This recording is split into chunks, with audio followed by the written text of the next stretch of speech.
Hello everyone. पहले तो मेरे हालत देख के जज मत करना, तबीयत मेरी बहुत ज़्यादा ख़राब है। और बट तुम्हारा नीट 2025 का एप्लीकेशन फॉर्म आ गया, तो तुम 50 वीडियो देखते जहाँ पे तुमको कोड बताते, सब कुछ बताते, कैसे फॉर्म भरना है, तुम गुमराह होते। तो बेटर था कि मैं एक ही वीडियो में तुम्हें सब कुछ बता दूं, ताकि तुम्हारा टाइम बच जाए। ऑलरेडी तुम्हारा सिर्फ 2.5 महीने बचा हुआ है नीट एग्ज़ाम में, है ना। तो चलिए बिना किसी देरी के समझते हैं कब फॉर्म आया, कैसे भरना है, और क्या क्या प्रोसीजर है, क्या क्या डॉक्यूमेंट्स आपको रिक्वायर्ड है, ठीक है, और क्या क्या गलतियाँ आपको अवॉइड करनी है। तो एक ही वीडियो में तुम्हारा सारा काम हो जाएगा। ये जो कोड 1 to 7 का नाटक होता है, उस सब तुमको यहीं पे सल्टा देंगे, ठीक है। तो सबसे पहले बेटा, वेबसाइट जो है जहाँ पे ये एप्लीकेशन फॉर्म आएगा, दैट इज़ neat.nta.ac.in। अभी हो सकता है सर्वर थोड़ा जाम हो, तो आराम से 1-2 दिन बाद तसल्ली से भर सकते हो, कोई हड़बड़ाहट वाली बात नहीं है, ठीक है। 7 मार्च तक लास्ट डेट है इसका, ठीक है। 7 मार्च तक आप इसको भर सकते हैं, ठीक है। अच्छी बात यह है कि आधार कार्ड वाला जो मैंडेटरी किया था, वो इस बार मैंडेटरी नहीं किया है। तो ये एक अच्छी चीज़ है आपके लिए कि कल को आधार कार्ड तुम्हारा अपडेटेड नहीं है या कुछ OTP नहीं आ रहा, मोबाइल वाला कुछ इशू है, तो वो प्रॉब्लम इस बार तुमको फेस नहीं करना पड़ेगा, ठीक है। तो आप जैसे लॉगिन पेज खोलोगे रजिस्ट्रेशन का, तो यहाँ पे आपको ऑप्शन दिया हुआ है अप्लाई फॉर ऑनलाइन रजिस्ट्रेशन। यहाँ से तुम इन्फॉर्मेशन बुलेटिन डाउनलोड कर सकते हो, ठीक है। नहीं तो इन्फॉर्मेशन बुलेटिन में टेलीग्राम पे शेयर कर देता हूँ, t.me/anmani001 पे, ठीक है। अच्छा, अब क्या करना है आपको। तो सबसे पहले अगर पहली बार भर रहे हो तो यहाँ पे न्यू रजिस्ट्रेशन का ऑप्शन है ना। तो न्यू रजिस्ट्रेशन पे यहाँ पे क्लिक करोगे, ठीक है। न्यू रजिस्ट्रेशन में क्लिक करोगे, तुमको यहाँ पे स्टेप सारे इंस्ट्रक्शन दिए हुए हैं। इंस्ट्रक्शन का तुमको ऐसा कोई ज़रूरत है नहीं। एग्ज़ाम सेंटर्स देखना चाहते हो तो एग्ज़ाम सेंटर्स अपना देख लेना यहाँ पे, ठीक है। उसके बाद आप रजिस्ट्रेशन स्टार्ट करेंगे, तो आपसे आपका नाम पूछेगा। जो आपकी 10वीं की मार्कशीट में नाम है वही डालना, स्पेलिंग के साथ, ध्यान रखना इसका। फादर्स नेम, मदर्स नेम, ठीक है, डेट ऑफ बर्थ, जेंडर, ठीक। ये एक बार डालोगे, फिर उसके बाद दोबारा सेम चीज़ को कंफर्म करने कहेगा, ताकि तुम सेम गलती रिपीट ना करो, क्योंकि ये पर्टिकुलर से वो चेंज नहीं करने देते हैं, ठीक है। अच्छा, फिर प्रेजेंट एड्रेस में यहाँ पे ध्यान रखना कि अगर लेट से तुम कहीं और रह रहे हो, मतलब मान लो कि तुम्हारा होम टाउन बिहार है, तुम कोटा से तैयारी कर रहे हो, तो और कोटा से ही तुमको एग्ज़ाम देने का मन है, तो प्रेजेंट एड्रेस कोटा का डालना। अगर तुमने परमानेंट एड्रेस और प्रेजेंट एड्रेस सेम डाल दिया, तो सेंटर तुमको बिहार का ही चूज़ करना पड़ेगा। तो इस चीज़ का ध्यान रखना आपको, है ना। तो वर्तमान एड्रेस जो भी आपको प्रेजेंट एड्रेस है आप डाल दीजिएगा, ठीक है। उसके बाद ईमेल आईडी अपना डालेंगे, ईमेल आईडी कंफर्म करेंगे।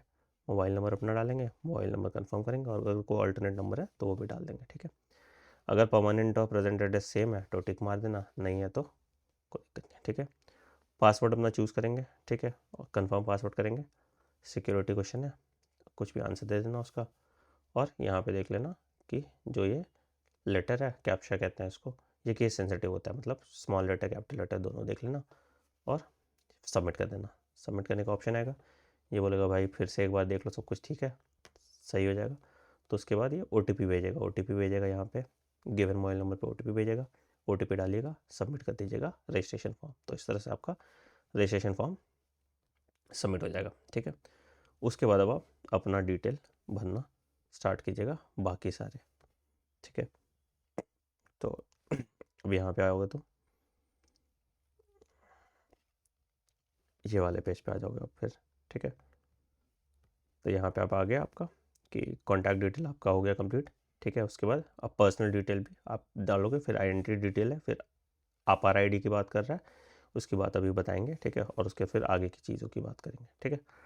तो यहाँ पे आपने कैंडिडेट्स का डिटेल ये तो डाल ही दिया अपना, ठीक है, डेट ऑफ बर्थ वगैरह, पर्सनल ये तो अपने आप आ गया आपका, ठीक है। उसके बाद फिर यहाँ पे आपका एलिजिबिलिटी, कैटेगरी, जो भी कैटेगरी है आपका वो कैटेगरी आप डाल देंगे, ठीक है। कैटेगरी को कंफर्म करेंगे, अगर फिज़िकली हैंडीकैप्ड है तो फिज़िकली हैंडीकैप्ड में यहाँ पे क्लिक कर देंगे, ठीक है। डायबिटिक है तो ये आपको देख लेना है कि डायबिटिक है, तो यहाँ पे डालना है। अगर प्लेस ऑफ रेजिडेंस आपका क्या है वो भी आपको डालना है, ठीक है। एनुअल फैमिली इनकम डालना है, कंट्री ऑफ रेजिडेंस डालना है, और नीट 2025 में अगर आपको कस्टमरी ड्रेस पहनना है, होता है ना कुछ कुछ लोग ट्रेडिशनल ड्रेस पहनना चाहते हैं, तो उसके हिसाब से वो भी आपको डाल देना है, ठीक है। और मोड ऑफ प्रिपरेशन आपको डाल देना है, ठीक है। यहाँ पे करके आप फिर यहाँ पे कैप्चा डालेंगे और सेव एंड नेक्स्ट कर देंगे, ठीक है। चलिए, उसके बाद आइडेंटिटी में आ जाएगा। तो क्या आइडेंटिटी, आधार कार्ड यूज़ कर सकते हैं, डिजी लॉकर यूज़ कर सकते हैं, passport number, PAN card, driving licence, ration card, voter ID card और कोई भी गवर्नमेंट आईडी जो भी है आप उसको यूज़ कर सकते हैं, ठीक है। अगर लेट से पैन कार्ड नंबर डाला तो पैन कार्ड नंबर आपने डाल दिया और कैप्चा एंटर किया और सबमिट एंड नेक्स्ट पे ऑप्शन पे आ जाएगा, ठीक है। उसके बाद फिर आपार आईडी के बारे में पूछता है, डू यू हैव एन आपार आईडी। अगर हाँ है तो यस के क्लिक कीजिए, ना है तो नो पे क्लिक कीजिए, ठीक है। नो पे क्लिक कर देंगे तो खत्म हो जाएगा स्टेप, ज़रूरी नहीं है आपको आपार आईडी बनाना ही है, ठीक है, ध्यान रखिएगा इस चीज़ का, ठीक है। उसके बाद परीक्षा के लिए पूरा सारा डिटेल तुम्हारा कि एग्ज़ाम कौन सा है डाल दिया आपने, ठीक है। क्वेश्चन पेपर मीडियम, अब यहाँ पे क्या कीजिएगा, बाइलिंगुअल डालिएगा। जनरली मैं सारे बच्चों को रिकमेंड करता हूँ कि हमेशा क्वेश्चन पेपर ना बाइलिंगुअल डाला करो। कभी क्या होता है कि कभी कोई लैंग्वेज का प्रॉब्लम आता है, तो जब बाइलिंगुअल पेपर होगा तो तुमको रफ के लिए भी जगह ज़्यादा मिल जाता है। और बाइलिंगुअल में फ़ायदा क्या होता है कि तुम्हारा जो पेपर है ना वो इंग्लिश में भी होगा, हिंदी में भी होगा, इंग्लिश रहता ही रहता है, ठीक है। तो अगर मान लो कि मैंने हिंदी पेपर पे क्लिक किया, ठीक है, तो मेरे पास जो पेपर आएगा वो इंग्लिश में भी आएगा, हिंदी में भी आएगा, तो मेरे लिए बेनिफिट है ना। कल को मुझे थोड़ा कुछ लैंग्वेज का दिक्कत आ रहा है तो मैं बाइलिंगुअल पेपर देख लूँगा, तो इस चीज़ का ध्यान रखिएगा, ठीक है, ये कर सकते हैं आप। अच्छा, दूसरा चॉइस दे दीजिएगा, पहला चॉइस, दूसरा चॉइस, तीसरा चॉइस, ठीक है। उसके बाद फादर का ऑक्यूपेशन, फादर का क्वालिफिकेशन, मदर्स का ऑक्यूपेशन, मदर का क्वालिफिकेशन, कैप्चा डालिएगा, सेव एंड नेक्स्ट कर दीजिएगा, ठीक है। इसके बाद आप आ जाएंगे 10th के सारे डिटेल आप डालोगे यहाँ पे, है ना। तो यहाँ पे आप पास स्टेटस डालेंगे, क्वालिफाइंग एग्ज़ाम डालेंगे, टाइप ऑफ स्कूल डालेंगे, क्वालिफाइंग डिस्ट्रिक्ट डालेंगे और यहाँ पे सारे डिटेल्स आप भरोगे जो स्टैंडर्ड ही होता है, ठीक है। उसके बाद 12th का आप डिटेल डालोगे। पिछली बार क्या था, एनटी ने गलती की थी कि 11th का भी मांगा था, है ना, जिसमें गड़बड़ हो जा रहा था क्योंकि 11th का तो रोल नंबर था नहीं, और यहाँ पे 12th वाला आप डाल देंगे, ठीक है। ये कैप्चा फिर डालेंगे, फिर सेव एंड नेक्स्ट कर देंगे आप, ठीक है। इसके बाद आपसे पूछा जाएगा कि एडिशनल डिटेल यहाँ पे क्या क्या और जानकारी, ठीक है। तो अगर ट्विंस हैं तो नहीं करना है यहाँ पे, ठीक है। क्या आप नीट यूजी परीक्षा में पहले अपीयर किए हो, हाँ बता दोगे, है ना। उसके बाद प्लेस ऑफ बर्थ कहाँ है, डिस्ट्रिक्ट विस्ट्रिक्ट, ये सारी डिटेल आपने भर दी है, ठीक है। उसके बाद माता पिता का इमरजेंसी कॉन्टैक्ट डिटेल, तो फादर मदर का कॉन्टैक्ट डिटेल, ईमेल एड्रेस आप डाल देंगे, ठीक है। उसके बाद यहाँ पे आ जाएगा आपका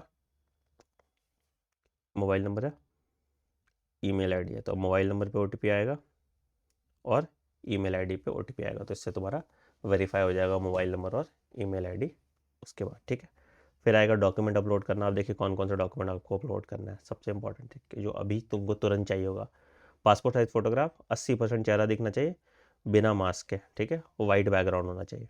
क्या डेट होना चाहिए, क्या ब्लैक एंड वाइट होना चाहिए, क्या कलर होना चाहिए, सब पे सुन लो, ठीक है। तो पहला भैया कि जो आपका फोटोग्राफ है वो वाइट बैकग्राउंड में होना चाहिए, ध्यान रखिएगा, और इट शुड बी आफ्टर 1 जनवरी 2025, ठीक है, 1 जनवरी 2025, ठीक। यहाँ पे आपको दिखा भी देगा अपलोडेड फॉर्मेट में, ठीक है। तो ये चीज़ ध्यान रखिएगा। अच्छा, क्या डेट नेसेसरी है, डेट नेसेसरी नहीं है, ठीक है, बट कोशिश कीजिएगा कि रीसेंट फ़ोटो ही आप यूज़ कीजिए, ठीक है। तो फ़ोटो एक चाहिए होगा, सेम फ़ोटो का आपके पास पोस्ट कार्ड साइज़ फ़ोटो भी होना चाहिए, ठीक है। उसके बाद लेफ्ट हैंड राइट हैंड्स का फिंगर एंड थंब इम्प्रेशन, ठीक है। सिग्नेचर वाइट पेपर पे सिग्नेचर करके अपलोड कर दोगे, ठीक है। पोस्ट कार्ड साइज फोटोग्राफ पता ही आप लोगों को, है ना। क्लास 10th का मार्कशीट, क्लास 10th का passing certificate, address, present address और परमानेंट एड्रेस अगर अलग है तो एड्रेस प्रूफ का डॉक्यूमेंट आपको डालना पड़ेगा, ठीक है। और इक्विवेलेंट सर्टिफिकेट अगर ज़रूरत है तो ये आप डालोगे, अगर नहीं ज़रूरत है तो आपको डालने की ज़रूरत नहीं है। और आइडेंटिटी प्रूफ वही हो गया आपका आधार कार्ड, पैन कार्ड, कुछ भी, ये आपका आइडेंटिटी प्रूफ हो गया, ठीक है। सबकी फाइल साइज़ जो है 10 से 200 KB के बीच में होगी, तो ये सारे फाइल्स आपको अपलोड करेंगे। अगर आप फिजिकली हैंडीकैप्ड है तो आपको फिजिकली हैंडीकैप्ड का भी डॉक्यूमेंट सबमिट करना पड़ेगा। कास्ट सर्टिफिकेट वर्टिफिकेट अभी नहीं चाहिए होता, काउंसलिंग के टाइम पे चाहिए होता है। ठीक, अच्छा, इसके बाद फिर तुम आओगे, रिव्यू करने बोलेगा, रिव्यू कर लो, सारा डिटेल तुम रिव्यू कर लोगे, उसके फिर सबमिट कर दोगे। ठीक है, अब यहाँ पे आ गया तुम्हारा ईमेल आईडी वेरिफिकेशन हो ही गया, वहाँ पे मोबाइल वेरिफिकेशन हो गया, और फ़ी पेमेंट बच गया। उसके बाद अब तुम यहाँ पे अगर ईमेल आईडी वेरीफाई नहीं हुआ है तो क्लिक करोगे ईमेल आईडी वेरीफाई पे, और उसके बाद ईमेल आईडी अपना वेरीफाई कर लोगे। ठीक है, अच्छा, अब तुम्हारे से फ़ी पेमेंट बचा है, तुम यहाँ पे फ़ी पेमेंट करोगे, मोड ऑफ पेमेंट पे क्लिक करोगे, प्रोसीड टू पेमेंट करोगे, एंड तुम फीस पे करके अपना पूरा एप्लीकेशन फॉर्म रजिस्टर कर लोगे। इसकी 2 कॉपी निकाल लेना और इसको अपने अच्छे पास से अपने पास रखना। एप्लीकेशन नंबर बहुत इंपॉर्टेंट है आपके लिए। ठीक है, तो इस तरह से तुम नीट 2025 का एप्लीकेशन फॉर्म बन लोगे। कुछ ऐसा रॉकेट साइंस नहीं है, इतने पढ़े लिखे तो तुम लोग हो गए। ठीक है, अब मुद्दे की बात पे आते हैं। कोड वाला एक प्रॉब्लम आता है तुम्हारा, कौन सा कोड, कोड 1 2 3 4 5 6 7 है ना। हर बार वैसे मैं बता देता हूँ, बट इस बार चलो फिर से बता देता हूँ, तुम भी याद रखोगे। तो देखो भैया, क्या था कोड वाले में नाटक, वो समझा देता हूँ, फिर तुम्हारी एलिजिबिलिटी क्राइटेरिया पे भी बात कर लेंगे। मेरी आवाज़ बहुत अजीब सी हो रही होगी ना। एनीवेज चलो, हाँ देखो,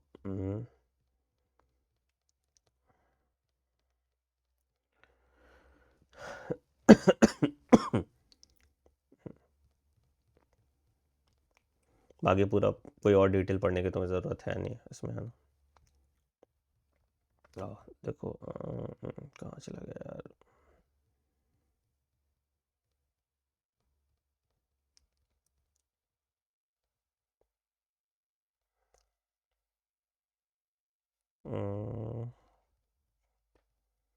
बेसिकली इसमें होता क्या है,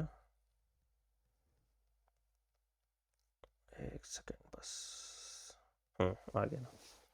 देखो ध्यान से सुनना, ठीक है, और एकदम कॉम्प्लिकेट मत करना इसको। इस पे बहुत ज़्यादा 36 वीडियो तुम देखोगे, मेरे ने ये कोड डाल दिया, ये कर दिया, ऐसा कर दिया, वैसा कर दिया, कोई फ़ायदा है नहीं इसका। ठीक है, तो ध्यान से सुनो। ठीक है, सबसे पहले अगर तुम लेट्स से CBSE, ICSE, कोई भी बोर्ड, है ना, स्टेट, कहीं भी, और तुम अपीयरिंग हो, क्या हो, अपीयरिंग मतलब तुम इस साल एग्ज़ाम दे रहे हो, तो क्या होगा कोड तुम्हारा, कोड 01।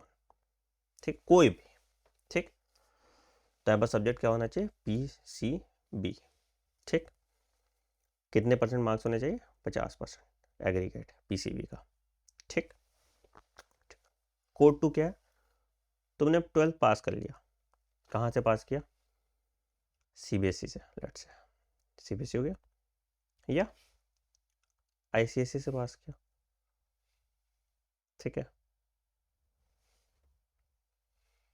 ठीक है, या कहीं से भी ऐसा जगह से पास किया जहाँ after period of 12 years of study आपको फिजिक्स, केमिस्ट्री और बायो आपके पास सब्जेक्ट था। ठीक है, तो आप क्या कर रहे हैं, आप कोड 2 डालेंगे। देखो सबसे सेफेस्ट बेट जो है ना, ये कोड 2 ही है। जितने ड्रॉपर हैं, सबसे सेफेस्ट बेट, अगर कुछ नहीं समझ आ रहा तो कोड 2 डाल दो, एकदम कंफ्यूज होने की ज़रूरत आपको नहीं है। ठीक है, अच्छा देख लो भैया, NIOS वाले भी एलिजिबल है। ठीक है, और जिसका एडिशनल बायो सब्जेक्ट था वो भी एलिजिबल है। ठीक है, तो कोड 2 समझ में आ गया। अगर तुम ने 12वीं पास कर ली, आज की है, 1 साल पहले की है, 2 साल पहले की है, ठीक है, तो तुम कोड 2 डालोगे। ठीक, चलिए कोड 3 क्या है, इंटरमीडिएट। जैसे होता है ना, बहुत सारे ऐसे स्टेट बोर्ड्स होते हैं ना जहाँ पे ISC होता है ना, तो इंटरमीडिएट है ना, या प्री डिग्री एग्जामिनेशन, जैसे बिहार बोर्ड वाले बच्चे, है ना, या कर्नाटका बोर्ड वाले। तो अगर स्टेट बोर्ड, अगर स्टेट बोर्ड है तो आप क्या यूज़ करेंगे, आप कोड 3 डाल देंगे।